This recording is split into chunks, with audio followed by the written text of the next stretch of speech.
Nanawaga Rishiga Pina Chotlava Mamit Anidu Yengnaduna Makoktu Tengjine Aduga Amuksu Puna Nukmine Asumna Chak Sabaloraduna Rishi Fabung Nangataduna Family Rishina Now Tumjaruro Nanawa Hoitamo Pajupse Yagadrusina Rishi Hoi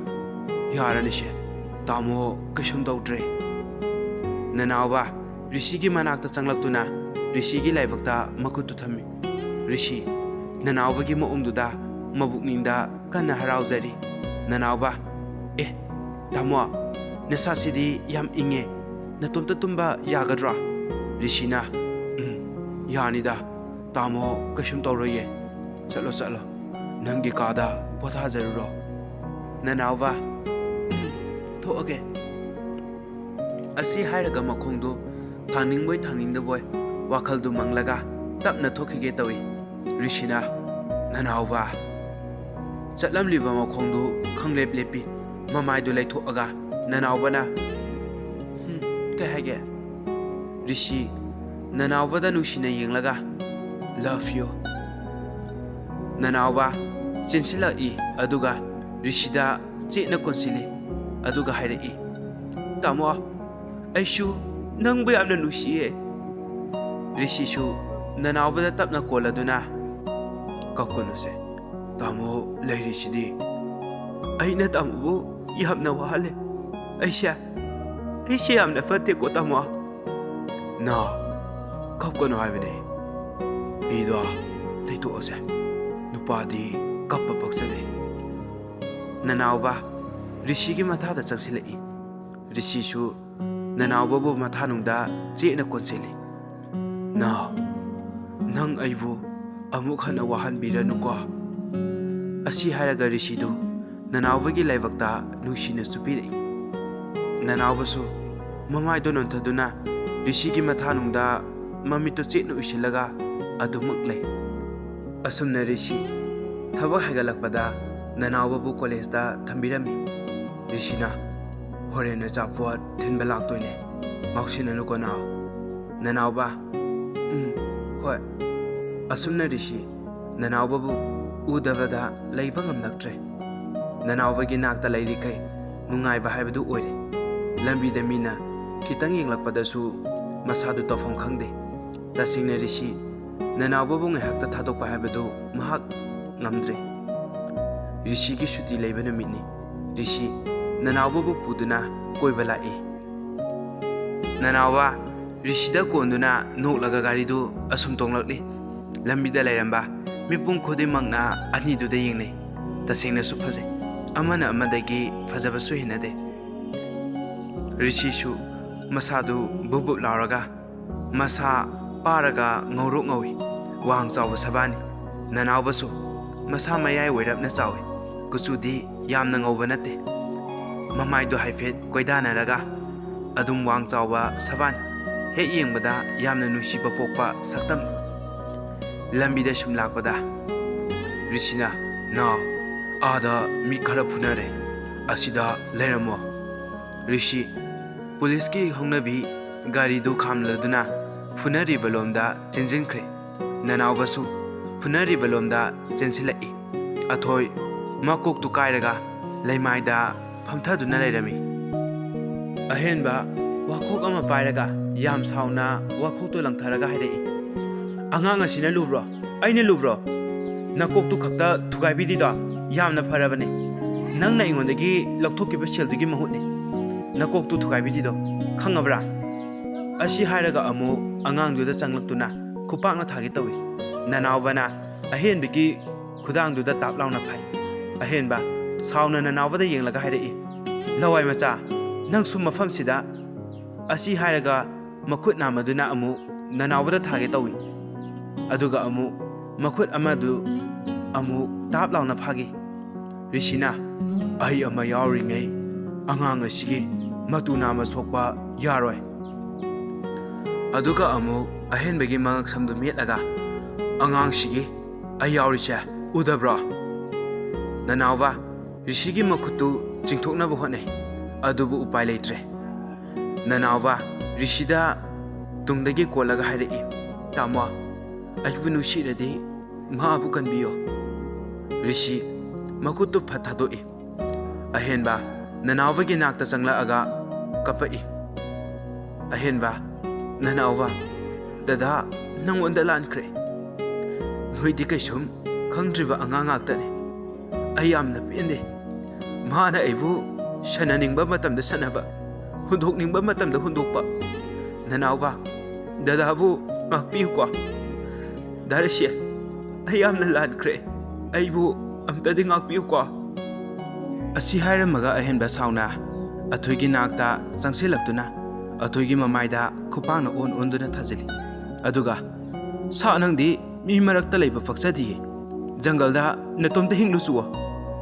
ꯑꯁꯤ ꯍꯥꯏꯔꯝꯃꯒ ꯑꯍꯦꯟꯕ ꯀꯞꯂꯗꯨꯅ ꯒꯥꯔꯤ ꯊꯧꯗꯨꯅ ꯑꯗꯨꯃꯛ ꯆꯠꯈꯤ꯫ ꯌꯥꯏꯐꯕꯗꯤ ꯀꯟꯅ ꯀꯞꯂꯤ꯫ ꯅꯅꯥꯎꯕꯒꯤ ꯅꯥꯛꯇ ꯆꯪꯂꯛꯇꯨꯅ ꯌꯥꯏꯐꯕꯅ, ꯚꯥꯏ, ꯑꯩ ꯌꯥꯝꯅ ꯂꯥꯜꯂꯦ꯫ ꯑꯩ ꯅꯪꯅ ꯃꯇꯝ ꯑꯃꯗ ꯑꯩꯒꯤ ꯐꯅꯕ ꯍꯥꯏꯈꯤꯕꯗꯣ ꯑꯗꯨ ꯌꯥꯔꯝꯂꯗꯤ ꯑꯩ ꯉꯁꯤ ꯃꯤꯠꯃꯥꯡꯗ ꯆꯨꯞꯄ ꯏꯀꯥꯏꯕ ꯅꯪꯂꯝꯂꯣꯏꯀꯣ꯫ ꯑꯁꯤ ꯍꯥꯏꯔꯒ ꯑꯊꯣꯏꯗ ꯑꯣꯟꯁꯤꯜꯂꯗꯨꯅ ꯑꯃꯨꯛ ꯄꯞ ꯆꯨꯝꯁꯤꯟꯈ꯭ꯔꯦ꯫ ꯑꯗꯨꯒ ꯃꯃꯥꯏꯗꯨꯗ ꯈꯨꯄꯥꯛꯅ ꯊꯥꯖꯤꯜꯂꯤ꯫ ꯑꯗꯨꯒ ꯀꯞꯅ ꯀꯞꯅ ꯍꯥꯏꯔꯛꯏ, ꯅꯪꯅ ꯑꯩꯕꯨ ꯀꯤꯍꯟꯗꯨꯅ ꯑꯩꯕꯨ ꯅꯪꯒꯤ ꯂꯥꯡꯗ ꯅꯝꯗꯅ ꯊꯨꯍꯟꯈꯤꯕ ꯅꯠꯇ꯭ꯔꯥ? ꯅꯪꯅ ꯑꯩꯕꯨ ꯑꯍꯤꯡ ꯀꯌꯥ ꯇꯨꯝꯍꯟꯈꯤꯗꯕ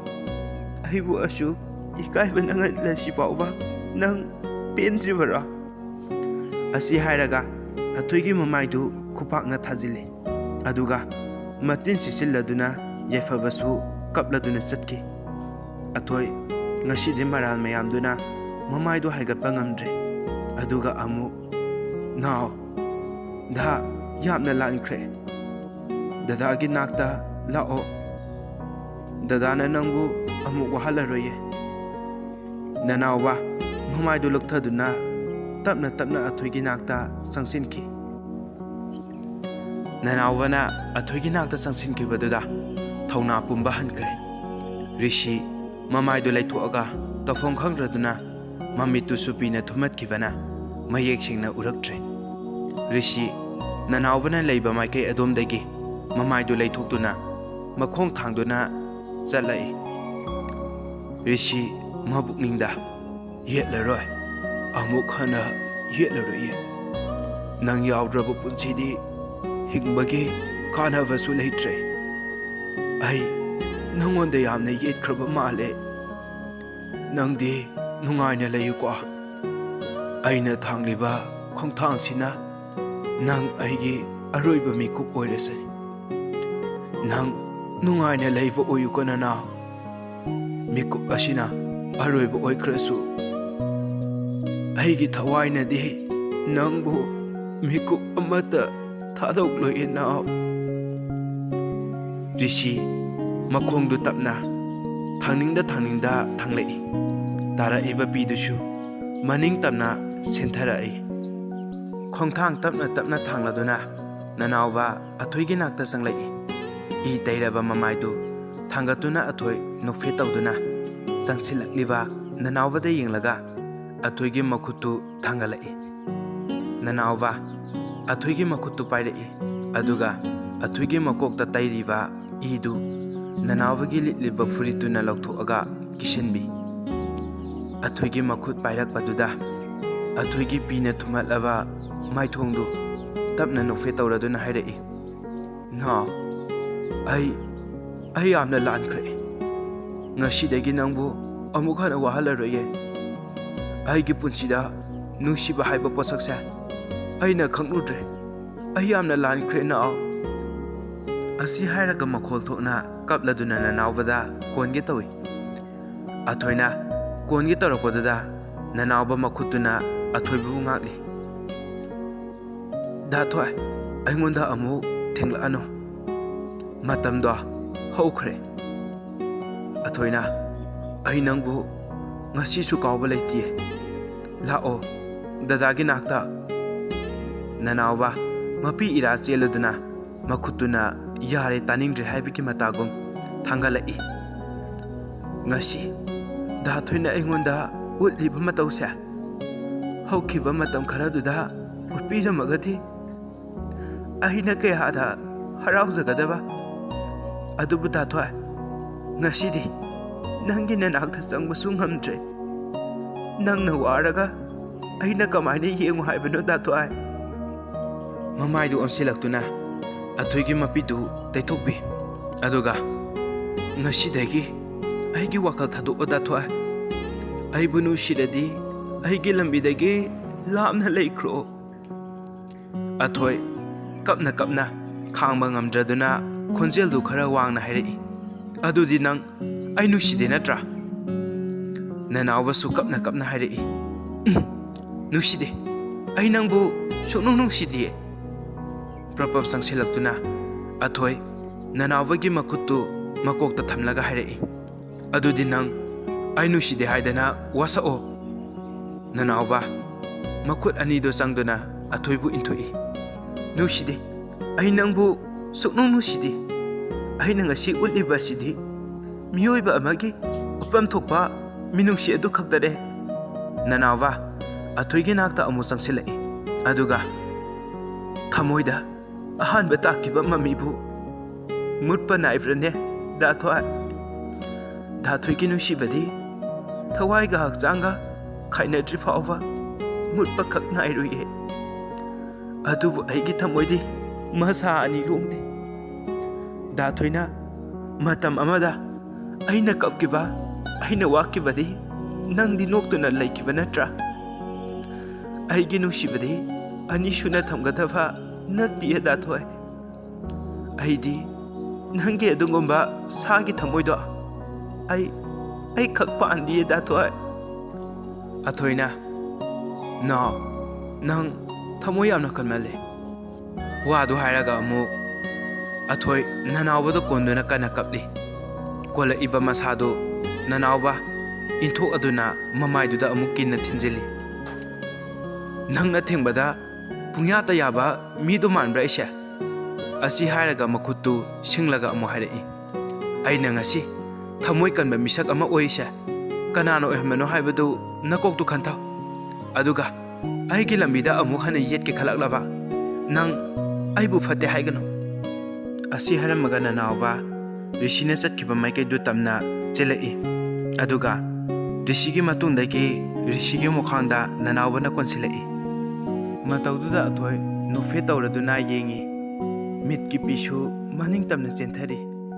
lepa laitana chentharapa athoigi chimbal tamna chenthari athoigi pina chotlaba maithong marumdagi athoi nufe tauraduna makhol thokna machilda wajau nangdi khamlaroi mu kapo nangdi pena kapo ahinba pamba warakpa ngamdraba thamoi nangsu makhol thokna kapo aina lalubagi ngasidi aina kapchabane asuk ahinba pamba nangna ngasidi karigi kapliba mibu wahalaga nangi nungai jaba oikibadai ngasi nangna awaba phanglaga mikupsidana karigi kapli ngasigi mikupsida karigi kapli no nangdi pena no nangdi miyoiba marakta gishu hena tamthiba sane nangdi mi marakta leigadaba natiye mane aide sade shuine tamthibane asi hairaga leimaida famtaduna kapli asomda nanawa rishigi wakhwangda chensilaktuna koli rishi kappa khangladuna tarakliba pidu taraktanaba haiduna mathakta yengkhaltuna khangli aduga taraiba lamhelaba mitki pirangdushu taithoi khwangda kola iba nanawbagi makhutu nalaga rishi kaptaba amagum kola iba nanawbagi makhutu lauthoaga mamaidu onsilaktuna nanawbagi mapidu taithoi aduga nanawbagi makhutu rishigi makhut aniduna pairaga haire kaidaurage kapladi nanawba wa sungangde mamaidu leimaida lukthaduna mapidu leptana ꯇꯥꯔꯛꯏ꯫ ꯔꯤꯁꯤ ꯑꯋꯥꯕ ꯃꯥꯏꯊꯣꯡꯗꯨ ꯂꯣꯠꯁꯤꯜꯂꯒ ꯁꯥꯁꯤꯟꯅꯕ ꯃꯤꯅꯣꯛ ꯑꯃ ꯁꯦꯝꯂꯒ ꯅꯣꯛꯂꯛꯏ꯫ ꯑꯗꯨꯒ ꯑꯃꯨꯛ "ꯏꯍꯦ, ꯀꯞꯂꯅꯨ ꯍꯥꯏꯕꯅꯤ ꯅꯪꯕꯣ꯫ ꯅꯨꯄꯥꯗꯤ ꯀꯞꯄ ꯄꯛꯆꯗꯦꯅ ꯇꯥꯃꯣꯅ ꯍꯦꯛ ꯍꯦꯛ ꯍꯥꯏꯕꯗꯣ ꯅꯪꯕꯨ ꯀꯥꯎꯔꯕꯣ?" ꯅꯅꯥꯎꯕ ꯇꯞꯅ ꯔꯤꯁꯤꯒꯤ ꯃꯃꯤꯠ ꯑꯅꯤꯗ ꯌꯦꯡꯂꯒ ꯃꯆꯤꯟ ꯃꯆꯥꯗꯨ ꯅꯣꯛꯐꯦꯠ ꯇꯧꯔꯛꯏ꯫ ꯑꯗꯨꯒ "ꯇꯥꯃꯣꯁꯨ ꯀꯞꯂꯤꯗꯨꯗꯤ." ꯔꯤꯁꯤ ꯍꯟꯗꯛꯇꯤ ꯂꯨꯠꯂꯝꯕ ꯊꯤꯡꯂꯝꯕ ꯄꯤꯗꯨꯁꯨ ꯆꯦꯟꯊꯔꯛꯏ꯫ ꯑꯗꯨꯒ ꯃꯆꯤꯜꯗꯁꯨ ꯅꯣꯛꯐꯦꯠ ꯇꯧꯔꯛꯏ꯫ ꯃꯤꯠꯇꯨꯅ ꯅꯅꯥꯎꯕꯗ ꯄꯩꯅ ꯌꯦꯡꯂꯒ ꯅꯅꯥꯎꯕꯒꯤ ꯅꯥꯇꯣꯟꯗ ꯅꯨꯡꯁꯤꯅ ꯁꯤꯛꯂꯒ ꯍꯥꯏꯔꯛꯏ, "ꯇꯥꯃꯣ ꯀꯞꯄꯦ ꯍꯥꯏꯗꯤ ꯀꯅꯥꯅ ꯅꯪꯉꯣꯟꯗ ꯍꯥꯏꯔꯤꯕ?" ꯅꯅꯥꯎꯕ ꯃꯄꯤ ꯏꯔꯥ ꯆꯦꯜꯂꯒ ꯔꯤꯁꯤꯗ ꯌꯦꯡꯂꯝꯕꯗꯒꯤ ꯈꯪꯀꯣꯟ ꯀꯣꯟꯁꯤꯜꯂꯤ꯫ ꯑꯗꯨꯒ ꯔꯤꯁꯤꯒꯤ ꯅꯥꯀꯣꯡ ꯃꯌꯥꯗ ꯇꯞꯅ "ꯇꯥꯃꯣꯒꯤ ꯂꯝꯍꯦꯟꯕ ꯇꯉꯥꯡ ꯇꯉꯥꯡꯕ ꯃꯤꯠ ꯑꯅꯤꯗꯣ ꯑꯗꯨꯅ ꯍꯥꯏꯔꯤꯕ." ꯔꯤꯁꯤ ꯅꯅꯥꯎꯕꯕꯨ ꯃꯊꯥꯅꯨꯡꯗꯒꯤ ꯄꯨꯊꯣꯛꯇꯨꯅ ꯀꯣꯛ ꯑꯅꯤꯗꯨꯁꯨ ꯊꯦꯡꯖꯤꯟꯅꯗꯨꯅ ꯀꯞꯂꯨꯕꯒꯤ ꯃꯃꯤꯠ ꯑꯅꯤꯗꯨ ꯌꯦꯡꯅꯩ꯫ ꯑꯗꯨꯒ ꯑꯃꯨꯛ ꯅꯣꯛꯃꯤꯟꯅꯩ꯫ ꯑꯁꯨꯝꯅ ꯅꯣꯡꯃ ꯅꯣꯡꯃ ꯍꯧꯈꯤꯕꯅ ꯅꯅꯥꯎꯕꯁꯨ ꯄꯥꯈꯪ ꯃꯄꯨꯡ ꯐꯥꯔꯦ꯫ ꯌꯦꯡꯕꯒꯤ ꯄꯦꯟꯕ ꯅꯥꯏꯔꯛꯇ꯭ꯔꯦ꯫ ꯅꯅꯥꯎꯕ ꯔꯤꯁꯤꯒꯤ ꯄꯥꯝꯕꯣꯝꯗ ꯃꯣꯡꯈꯥꯡꯅꯗꯨꯅ ꯍꯤꯞꯂꯤ꯫ ꯔꯤꯁꯤ ꯅꯅꯥꯎꯕꯗ ꯆꯦꯠꯅ ꯀꯣꯟꯁꯤꯜꯂꯤ꯫ ꯑꯗꯨꯒ ꯅꯅꯥꯎꯕꯒꯤ ꯃꯁꯝꯗꯨ ꯅꯥꯟꯊ ꯅꯥꯟꯊꯗꯨꯅ ꯍꯥꯏꯔꯤ, "ꯅꯥꯎ, ꯅꯣꯏ ꯇꯥꯃꯣ ꯂꯥꯛꯑꯗꯤ ꯌꯨꯝꯁꯤꯗ ꯄꯨꯂꯞ ꯂꯩꯗꯣꯏꯅꯤꯀꯣ? ꯑꯩꯈꯣꯏ ꯑꯅꯤ ꯀ꯭ꯋꯥꯇꯔꯗ ꯂꯩꯈ꯭ꯔꯁꯤꯔꯥ?" ꯅꯅꯥꯎꯕ